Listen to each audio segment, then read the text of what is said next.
Went to a strip club and left feeling sad. My sister left her dog with me to babysit, and today it got run over by a car and died. My boyfriend faked a proposal, so I broke up with him.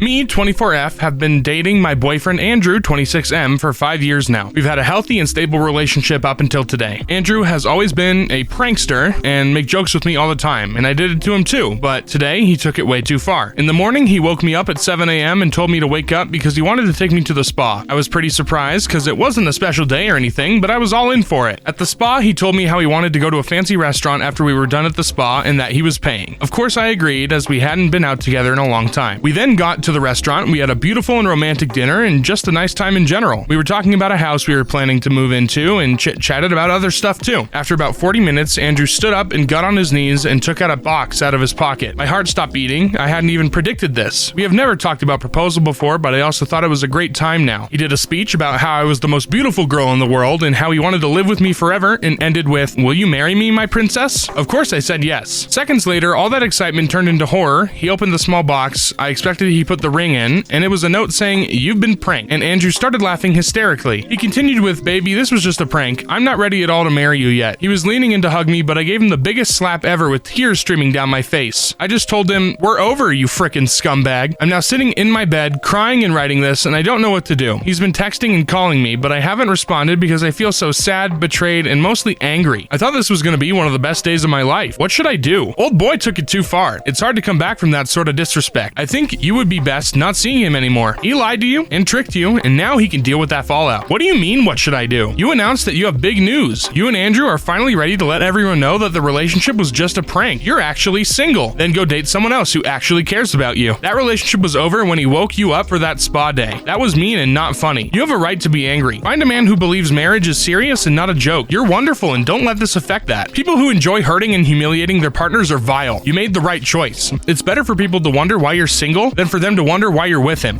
Off a creep by being gross. Yesterday, I was shopping together with my toddler. Toddler was in a buggy, and I was browsing along the aisle and just did some regular shopping. Then I noticed that a man was following us, casually getting too close and conveniently always browsing the same aisle as me. This went on for some time, and when I stood in front of the ladies' hygiene products, he was still behind me. I'm pretty sure a man in his 60s had no business there, but he was still standing there behind me, too close to be comfortable. I did not want to confront him for creeping up on me with my toddler present, so I did the only right thing that came to mind. I farted. It was a quiet, sneaky one, but oh boy, it stank. It was nasty. Creepy guy left me alone after that. This reminds me of those nature documentaries narrated by someone with an Australian accent. The human female is being stalked by a potential suitor. In an act of defiance, she lets out a noxious gas from her hindquarters to dissuade the human male eager to mate from further approach. The human male scurries away and will have to find another potential mate to pursue. The female, relieved, continues to forage for food with her young in tow. Silent gas attack for the win. Good one to remember for future creepers. Oh shoot, you went the World War I route. All's fair in love and biological warfare. You'll love to see it. You've learned from the noble skunk. Ejecting weird smells out of your body is an excellent way to deter predators. Snobby rich kid turned out to be the coolest person I've ever worked for. Okay, so throwaway. I, 30M, have a small moving company. My brother and I started the company and we have 2 employees. We had a job to move everything from this kid's apartment to his brand new house. I guess he's some kind of finance executive or whatever, but he was 22. We all got a cup of coffee and prepared for what we thought would be the worst client we'll ever have to deal with. So we knocked on the door of the apartment and a lady answered with the baby and said, "Oh, you must be the movers. My boyfriend is over at the house. I'll be out of your way," and went into what I thought was a baby room and shut the door. Strangers in the house, I get it, so we stayed away from her. So we loaded up the first truck and went to the address to see a rented pickup and a white Mercedes. I even laughed to my employee and said, "You ready?" Well, he answered the door and had cold Gatorades and snacks for us. He didn't even ask if we needed help. Bro just jumped into the truck and helped us carry stuff. So when the second truck came, my brother and other employee had the same surprise to see this kid was actually pretty cool. Next, it was like 1, and he said, "Hey, are you guys hungry?" And I said, "Yeah, we'll take a lunch if that's all right with you." And he said, "Oh, no. It's on me. What are you guys in the mood for?" We said anything is fine and thanked him, and he ended up ordering from this Thai place. It was good. My brother later was carrying in this chair, and he said, "I actually don't think I need that." And he ended up giving it to one of the employees. So after the job, we were all like, man, he was actually a super nice guy. Today, about 4 days later, what made me make this post, I grabbed the mail and he wrote us a thank you letter and 4 gift cards, one for all of the employees to a local steakhouse. Lesson to myself, don't judge a book by its cover. Wow, that warmed my heart. What a good soul. That fact that he even took time to write a letter. Wow. One of those moments where you go, okay, I see why this guy is so successful at such a young age. It's an efficient investment to be nice to the moving guys. Happy moving guys will not as willingly damage your stuff. What made him a snobby rich kid in the first place? Finance executive at 22 reeks of nepotism. People who get everything handed to them tend to be entitled. This is just a case of OP judging a book by its cover. Clearly, the guy was raised right. TikTok is a cancer to society. To the 2 teenage girls that filmed a TikTok of me at Walmart, I hope you're happy. I was trying on a cardigan in front of a mirror. As I was taking it off, you both called out to me because I had my back to you. You made a comment to me and walked directly up to me. When I fully turned around, one of you had your phone aimed at me and yelled to the other girl, dance. Then she proceeded to do a TikTok dance in front of me, laughing at me as you ran off after. I knew I didn't look my best. I was slumming it at 11 p.m. Although not fully unclothed, I was still in the middle of changing. I didn't want to be filmed. You did this to a few other people, including a store worker who was worried afterwards about losing her job due to the footage. You have hurt multiple people tonight, and you have no idea what people are going through. I am still bleeding after my 5th miscarriage. I couldn't get up to leave the house for days. I had to pick up an online order at the store, so I forced myself to get up and out of the house tonight. I decided to take a look at clothes while I was there and maybe buy myself something to make me feel better. For some people, existing can be a struggle. I hope you're happy, and I hope your imaginary clout was worth it. Edit to clarify, I was not fully changed or getting undressed. I put a cardigan on top of my clothes, but I was in the act of removing the cardigan, which made it look like I was undressing on camera. Also, I would normally use the dressing room anyway, but they closed those rooms at specific hours. I was there late and not long before closing time. I wasn't even there originally for clothes, but decided to stop there to see if getting something would lift up my mood. Apparently, this is a TikTok trend to dance in front of unsuspecting people at stores. Look it up and you'll see a lot of uncomfortable people. People who do this have been getting sued more now. If you have a chance, ever see the video, save it if you want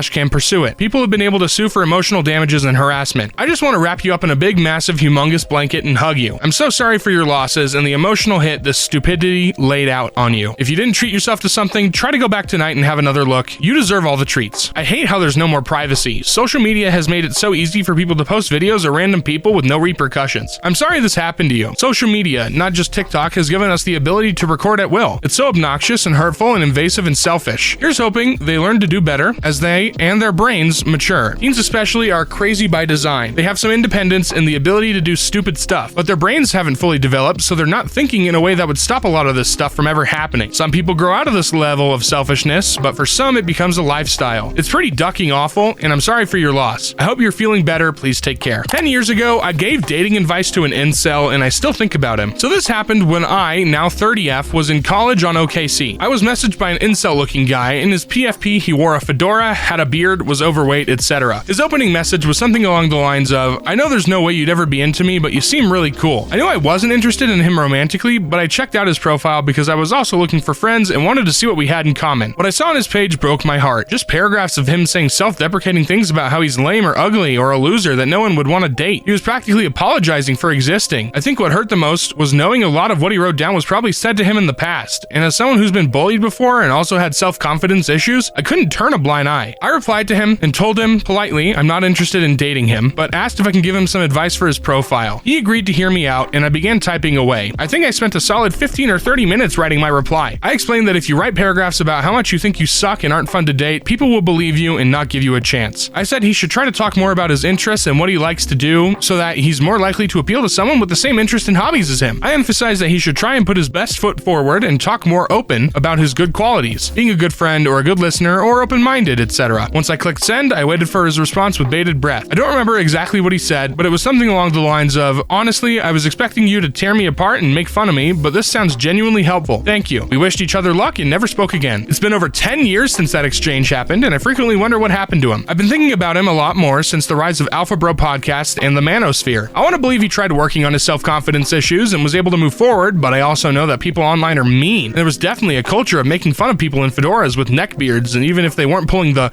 milady stuff. I know that even if he's on Reddit, the odds of him finding this post are slim to none, but if you're a guy who wore a fedora in Maryland or DC 10 years ago and got online dating advice from a lady who was an art major, I hope you're doing well, and I hope you're doing better. I hope you learned to love more about yourself, and I hope you found love too. Edit, I want to clarify that incel meant something different 10 years ago. Back then, it was mostly referred to involuntary celibate men who were overall harmless. They were either sad or at most bitter about their lack of dating lives. Now, incel groups have evolved into something way more heinous, adding this clarification because they don't want to make this guy sound like something he wasn't. He really seemed like a guy who didn't realize his own self-loathing was pushing people pull away. Hey, that was wonderful of you to give him constructive help. Believe me, as much as you think that, I'm sure he thinks of it more. Honestly, a lot of these guys aren't too far gone. What they need to do is just to manage their expectations. Sometimes a girl just doesn't enjoy texting you, or she's not interested in anything romantic. Having more friends is not a bad thing. That's fine. Be graceful and move on. Jesus Christ, you're a good person. Sadly, a lot of these people who become so hateful usually start out as lads with maybe slightly too idealized expectations. Often in their teenage years, they get rejected in a cruel way, and a lot of them get bullied by the person they rejected or friends of them. People apparently decided that incels are pieces of crap and despicable people. I guess some of them are. The others are just by definition rejected people, therefore in pain. It's nice what you did. The huge majority of people would have just ghosted him. I cried at the gym today. I, 19M, started going to the gym when I was about 15, and I really enjoyed it. I got super fit and loved to work out, but at 17 I got diagnosed with leukemia and had to stop going for a while. I lost my hair, tons of muscle, and my confidence completely plummeted. I'm now 19 and almost done with my treatment. About 5 months ago, I decided I was well enough to get back into the gym, so I did. After about a month of being at the gym again, I met some super cool guys who kind of took me under their wing. I'll call them J, B, and R, their first initials. They give me tips, help with some form, and are constantly trying to help me get better. Not only do these guys help me physically, they help me mentally. They encourage me to seek therapy for issues I have dealt with in the past and are always checking in on me. We've all become so close. They're just some of my best friends. Now to today. We were all at the gym just doing our usual leg day when a guy I've never met shows up. I'll call him M. Turns out Jay knew this guy from high school and they began chatting. Jay then invited this guy to come work out with us. I didn't pay much attention to the guy because I was just focusing on my workout, but I chatted with him for a bit and he seemed like a nice dude. Everyone finished their workout before I did, so they all went back to the locker room to grab their stuff. I was almost done, so I told them I'd be a minute and then we could leave. Me, J, B, and R all drove together, by the way. So as I'm heading into the locker room, I hear them talking. At first, all I heard was M. He was saying stuff about my weight and how skinny I was. Then he was going on about my hair and how I look like a sick kid from the St. Jude commercials. I was really shocked and hurt. I could literally feel any bit of confidence I had built back up being ripped down. But what had happened next is what made me cry. Once M stopped talking, J, B, and R completely went off on him. I've never had someone stand up for me the way they did. M was completely taken aback and just stormed off. I'm even tearing up right now just writing this. I love those guys so much. It feels amazing to know there's people who have my back and truly care about me. Hey, good for you, buddy. I expected this post to be super depressing, but to my surprise, it made me smile. It's a sad person that has to make other people feel small to make themselves feel big. Man, I was going to be extremely shocked if some encouraging gym bros joined in and made fun of you as I read this. Glad to see you made some good friends. Don't take it hard. Your body is going to continue to recover and you'll be unrecognizable from your current form in no time. Keep your head up. You got good gym bros. I hope you fully recover and stay cancer free. Here's to your health. W gym bros. You should tell those MFs you heard them stand up for you and that you love them. Those are forever homies right there. You know why I like being with you? You're pretty, but not pretty enough to flirt with. My BF said this to me a couple of hours ago and it's supposed to be a compliment. We went to the gas station and went inside to pay for gas. Nothing happened except for me paying for gas and us going home. We were sitting watching TV and he said this. I asked him what he meant and he said that from being around me when there were other guys around that he noticed that I didn't get hit on. He said that this was the first relationship that he didn't feel scared that his GF might cheat because men don't approach me. He said that this was the first relationship he also didn't feel jealous and he was relieved because of that. He was relieved because it seems like men ignore me for the most part when I'm with you and you never talk about being approached at all. Is that not a freaking insult? Like, am I going insane? You know what? I'm just venting. I feel like if I say this to other people to ask their perspectives, I'll come off as insecure. However, it's bothering me and I'm just not perceiving what he said as a compliment at all and I don't know why. Edit. I thought about just doing all the brilliant examples offered, but instead I honestly just asked for space for a couple of days because I was confused. He panicked, don't know why he panicked, and when I wouldn't respond because I asked for space, he basically admitted to negging me. I had to Google what this was. So now he's dumped and I provided him a link to this post. Chris, you're an idiot. Of course it isn't a compliment. He basically said, you know why I like being with you? You're attractive enough for me to want to sleep with you, but you're not pretty enough to trigger my feelings of jealousy. Thanks for not being hot enough that I'm forced to work on my personal insecurities. Not only was it not a compliment, it's a further insult than he thinks either you're not smart enough to understand or that he can manipulate you into agreeing with him. I'm sure you're lovely, OP, but your boyfriend's a rude troll. Never let your next BF ever convince you that you're anything less than stunning in his eyes. He's seeing what kind of hits you'll tolerate. This one's trash, throw him out. I've always taken it as a compliment when other men hit on my girl. I think your guy's insecure. Confident men don't worry about their girl cheating because they trust them. It's not a compliment, it's a raging red flag and an indicator of his insecurity. Don't settle for this. You deserve better. I married the guy that told me he liked that I was fat because he didn't have to worry about other men wanting me. Don't be like me. Know your worth because he clearly doesn't. I took a shower after weeks. Yes, you read the title right. I didn't shower for weeks on end due to my depression. I was neglecting my hygiene and staying in bed all day, either sleeping or watching TV. Well, today I took a shower and brushed my teeth. I even had music playing in the shower with my speaker. It's not much, but it's honest work and I'm proud of myself for at least trying. I know that struggle of maintaining hygiene when you're depressed. It's really hard,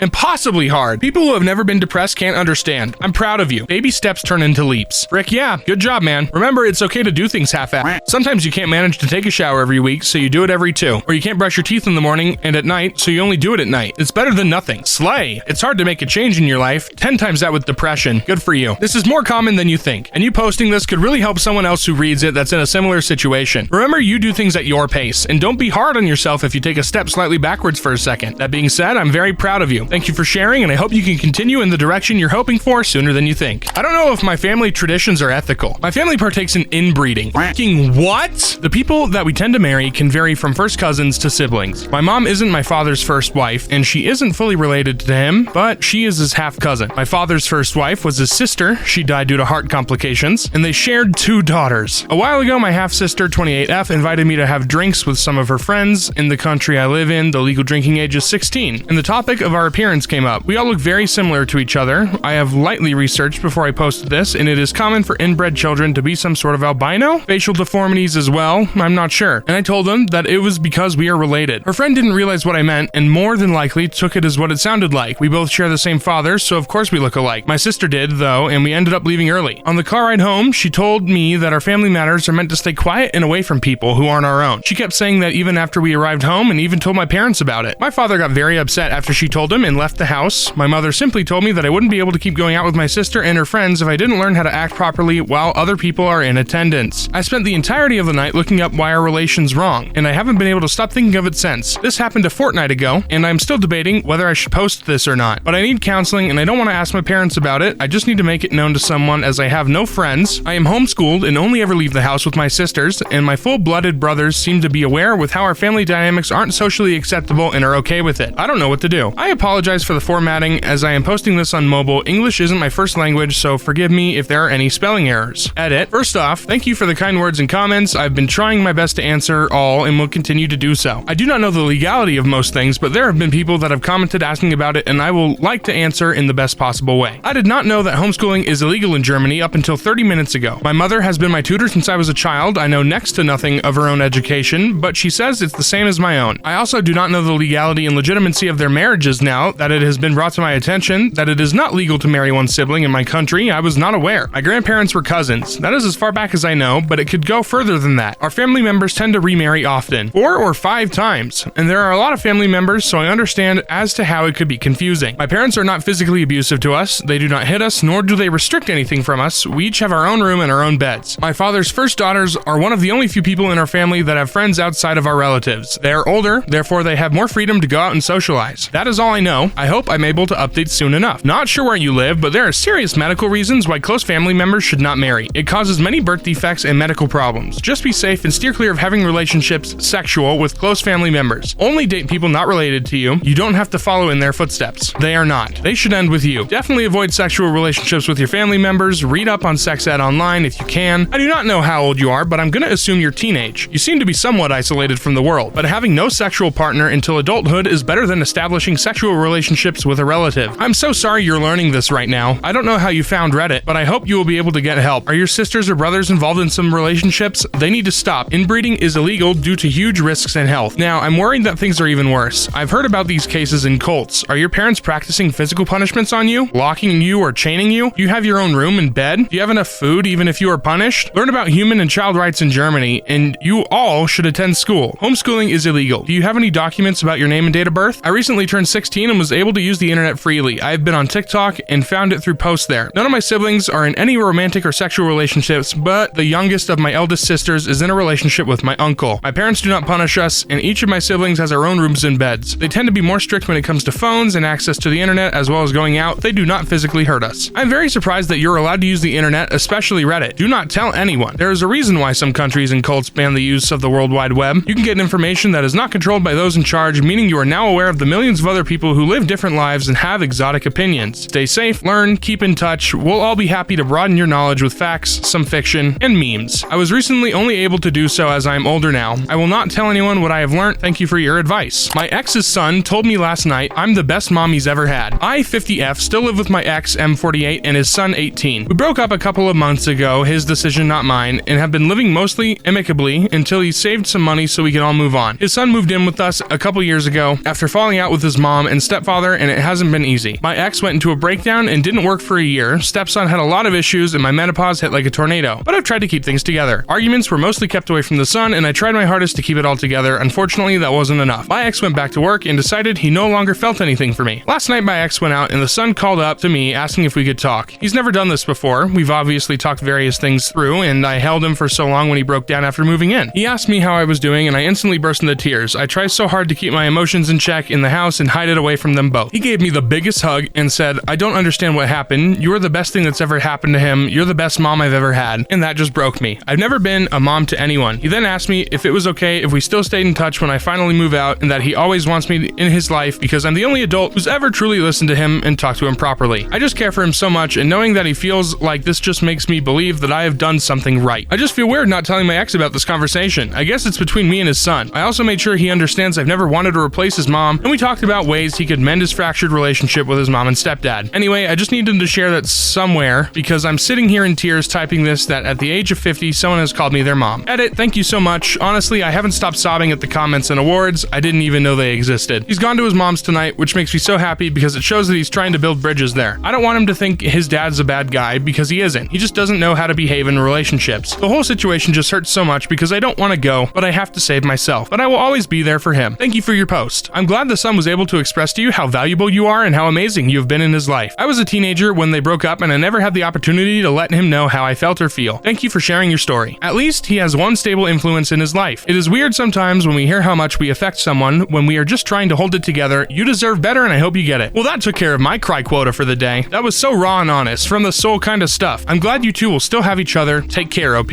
I dated a woman for 5 years. Her son was 8 and I don't have kids, and it had its ups and downs, but I absolutely love that boy. When we broke up, I really got my life on track, but I made sure that I was always there for him. I love him like a son because he is in a way. We talk all the time. You can totally still be in his life after y'all split, but if you have feelings for the dad, it'll be hard. I found it easier since my ex left for someone else. My parents told my brother they don't want to see him anymore for being gay. This is the worst situation ever, but I'm glad that I'm able to help him. I, 21M, have a younger brother, 16M. We have always been close, and he oftentimes chooses to come over to me over our parents when he's struggling, as our parents aren't the best in that regard. He told me he was gay last month. I was happy that he told me, but worried at our parents' reaction. He told me he would figure something out, and I told him to call me if he ever needs help. Last night he called me sobbing, telling me that our parents kicked him out and don't want him anymore. He said that they found out he was gay and started calling him a predator and a freak, and said they don't want a gay son around their house. My heart broke when I heard that. My brother is the best kid, and my parents did that. I hate my parents so much right now. I went up and picked him up, and he is staying at my apartment. He is a mess, and I'm doing my best to comfort him. I want my parents to suffer for what they did. How can someone do that to an innocent child? I'm gonna try and get custody of him. He deserves someone who loves him for who he is. What your parents did is illegal, and they can get in trouble for kicking/abandoning a minor. I would have them sign over guardianship to you, then go and see with them. I'm petty, so I would tell them, congratulations, they are now childless, and to never expect to see their future grandchildren. Plus, I would have signed them up for different LGBTQ organizations so that they would receive the newsletters in the mail. Sorry your parents suck, but thanks for being an awesome older brother. As the mother of queer teens, reading things like this always breaks my heart. If your religion, I guess it has a religious background, tells you to hate your child, it's time to reevaluate your religion. I love all my children just as they are, so should every parent. Big love, my man. I'm glad you're not like your parents. I'm really happy he has someone to turn to. I couldn't imagine how he must feel right now. Cut your parents out of your life too. If they don't want him, they don't get you either. I definitely plan on it. Damn, I'm so sorry. My uncle and aunt did this to my cousin. We didn't even know why he stopped being around the family until a couple of years later when my sister ran into him in another state. The rest of us in the family got together and decided that we weren't going to stand for this. We told uncle and aunt that we supported my cousin and we're inviting him to all the family events. And if they didn't want to see him, they could stay home. It helped somewhat. Your brother needs support. Thank you for being there for him. I've been Ubering wrong this whole time. Y'all, I didn't know I was supposed to sit in the back seat. I honestly had no idea. I just hop in the front and start chatting, and now I'd like the earth to swallow me whole. You are not required to sit in the back seat. I was out with my husband in our friend group, and they laughed hysterically when I told them I always sit in the front. The no front seat policy was implemented during COVID and is no longer the policy. There is no reason for them to laugh at you. Some Ubers prefer you to sit in a specific spot. It's only happened once, but I was asked to sit in the front by the most wholesome Iranian grandpa ever. I complimented his gold rings, and he thanked me for the whole ride. I'm dying to know your Uber rating. 5 stars. See, you're fine. Your husband and friend were being weird. That's pretty baller. I'd love that as a driver, because I feel like picking up an old friend, Lamau. In my country, Uber drivers ask you to sit in the front. I hate that. If you say no, sometimes they don't let you in or they get angry. The corals are dying. Edit, they're replanting all the staghorn in Lukey to 60 feet, so they hopefully won't cook, fingers crossed. My best friend is a coral researcher in the Florida Keys. The heat waves have caused bleaching and 100% mortality in many nurseries. They've worked so hard over the last 10 years to protect and propagate these animals just to watch them boil to death in a week. It's absolutely horrifying terrifying, and the emotions we all feel are just, it's empty. Most people don't care about this because it's not megafauna, but the oceans are dying before our eyes, and it breaks my soul. It's very sad. My son was fragging and planting coral with moat in March. I wonder how the nursery's doing. It's so far beyond being a damn shame, and even sadder is hardly anyone gives frick one. Cheers to your friend and to you for posting, OP. It's sad how often people don't take the destruction of the planet seriously. Often the smallest of our flora and fauna show the signs the hardest. People don't think of coral as important, so they dismiss how sad something like this is and how it's an indicator of an even larger problem. Thank you for caring and posting about this. My dad is a zoologist and his work really gets him down sometimes. He and all his colleagues have devoted their lives to studying organisms that most people know nothing about, so when those organisms die because of climate change, it seems like nobody cares. I don't know what to say, except I felt it too. Just because it's underwater doesn't make it any less of a tragedy. Us Aussies know the Great Barrier Reef is suffering too. I hate humans sometimes. I dumped my best friend today. Kay has recently had a baby, and I ended up looking after her dogs. One was fat, otherwise healthy, and indoors. One small elderly dog, Pally, was kept outdoors all the time. She was moved to an outdoor dog because she toileted inside. A kennel flooded with 3 inches of rancid green water was her only shelter. She slept on a wet bed in the rain. It's winter here at the moment. Pally was emaciated in line with the worst of the worst you see on animal rescue shows. I spoke to Kay and told her she had to feed the dog 4 small meals a day. She complained that it was a lot of work. Apparently they have done this to a dog in the past. Pally had previously been owned by a mutual friend of both of us, G. She has since been reacquired by G. In 3 days, she has not toileted inside. She came home yesterday. I just went out, handed her back her keys, and dumped her. The conditions that dog were in were disgusting. I can't tolerate it. It's an absolute deal breaker for me. I wish you the best with your baby. I really do. But don't call, don't text, don't visit. And I walked off. She was speechless. That's sad. Toileting inside means they need the time and training. It's a reflection of the owner that they expect the dog to just figure it out. Anyway, the way people treat their animals reveals quite a bit about their empathy. Good on you for having a firm grasp on your principles. Maybe this experience will also help her work on herself too and become better. The fact that she had a baby worried me. In my experience, people that aren't able to look after dogs aren't able to look after kids neither. If someone you know is still in contact with her, they should look after the baby condition in the futures and the other dog. It may as well end up outside when they figure out how much it works is to look after a dog and a kid. Hard decision, but a good one. I'm happy it sounds like the dog is in a much better place now. Well done, you made the right choice here. I'm currently in a no-speaking standoff with my best friend of 12 years due to her wanting to adopt a Savannah kitten with no knowledge of the breed. Also in the last 9 years, I've known her to adopt then take to a shelter 5 dogs. She also had a cat which died a preventable death if she could have afforded to take him to the vets. She also doesn't neuter her animals. This kitten is my last straw. Stay strong, OP. 99.99999% of the time, a dog is a reflection of its owner. My sister left her dog with me to babysit, and today it got run over by a car and died. My sister left her dog, I'll call her Maya, with me for 15 days. She was supposed to get back from vacation on Friday. She left Maya with us, me and my husband, because we love dogs and always pamper them. Today my husband was taking Maya to the groomers and took our dog with her for a walk. He was crossing the street, both dogs were on a leash, and a lady took a left turn at full speed and hit Maya. Almost ran over my husband and my dog. Apparently Maya died instantly. I arrived at the scene. I was at home 5 minutes away and saw that Maya was gone. We took her to the emergency vet and they confirm our worst fears. I have been crying nonstop and I'm consumed with guilt and sadness of what happened. Not your fault. Tell your sister what happened as soon as you can, and if she wants to blame someone, she needs to blame the lady that hit her dog. I was wondering if I wait to tell her until she gets back, but maybe it's better to let her know now. She would want to know immediately, wouldn't you? You were right. I'll let her know right now. Thank you. Did your husband talk to this woman? Did she drive off? Because she should be in jail. Don't wait. When my pet died, it was awful. Neighbor didn't tell us. Was so excited to see her, got back, and she was in a horrid state, which was so traumatic for me. Had to be PTS immediately. Much more traumatic than telling straight away. My Pitbull got into a fight with my other dog, and now I can't look at her the same. So I have 3 dogs. 2 of them are girls. One's a German Shepherd, Bella, and the other is a Pitbull, Luna. Bella is about 9 months old, and Luna is about 10 to 11. I've always been a huge defender of Pitbulls, saying that they're not all violent, and Luna only proved that. She was the sweetest, cuddliest, friendliest dog I've ever met, and previously would have never hurt anyone. Then she attacked Bella, and while breaking up the fight, she bit me, and I needed stitches. Bella is okay, by the way. I've heard stories of Pitbulls who were previously friendly just snapping out of the blue, something about it being in their nature, and I always just wrote it off since I thought Luna would never, but now I just feel so conflicted. I love Luna, and I hate feeling like this, but it just makes me think, is the stigma about Pitbulls true? I'm so sorry you experienced this. We too had a pitty named Luna who mauled our other dog in a snap. That's always stuck with me and made me super hesitant. She was a good girl and knew our other dog her whole life, so I don't know what changed. I have a little social corgi now, and I always get poop talked when a mutual friend brings up their big friendly Pitty, but Pitty has already growled repeatedly at my pup. I always excuse us and get my dog safely put away, but they won't stop talking about how friendly their dog is and how it makes them look bad. It's traumatizing, and I'm not risking it for your ego. I think you have to ask yourself if you could live with yourself if Luna killed your other dog or attacked someone else. It's one thing to be bitten yourself, and that in itself is a lesson, but if they do it to someone else, could you live with yourself? yourself? My grandfather was a pediatrician and he told me the worst dog bites he ever saw were Pitbull bites. This man loved dogs, but he was firm that Pitbulls were dangerous and should not be around children or smaller dogs. I know a beautiful young girl who had her face mauled off and her nose ripped off by her previous sweet Pitbull. Her arm was destroyed too. It was horrific. It does seem there is a risk with that breed. She too had a sweet seeming dog who just turned on her. Many other stories like that too I've read. Definitely risky if she bit you to the point of needing stitches. Pit Mix mauled me when I was 6. Scar on my arm, reduced strength from nerve and tendon damage. It was all my fault for getting close to the dog. He is so sweet. I have not trusted a dog since. Went to a strip club and left feeling sad. For the context, I'm 26M, not ugly, nor am I unsuccessful with women. I just wanted a fun night with a good friend of mine. We found ourselves in a strip club which was empty from customers and had only 3 dancers inside. One of them was sitting with us talking to my friend, and while I didn't know what they were saying at first, I could see that their mood was sad. Turns out she told them how sad she was, how she's going from bad to worse in life, and what a hard time she's having there. The other dancers were a bit older of age, but she was much younger than us. Long story short, we gave her the money we would spend without even getting any private dances or anything. Finished our drinks and left, discussing how sad we both felt about her. Do you guys think she acted like this in order to make us spend more money on her? I don't even want to think about it, but this whole event kind of ruined our night. Thanks for reading, everyone, and take care. I mean, I was a stripper for many years in my early 20s, and I knew a bunch of girls who would take the customer on a guilt trip ride like this, so you probably got played. Her usual everyday strategy works like a charm every gosh dang day. You got taken 100%. Doesn't matter. You did the right thing, and others' potential bad behavior doesn't change that. Thank you guys so much for watching. Make sure to leave a like, subscribe if you're new, and comment down below what your thoughts on this video are. Have a wonderful rest of your night. Peace out.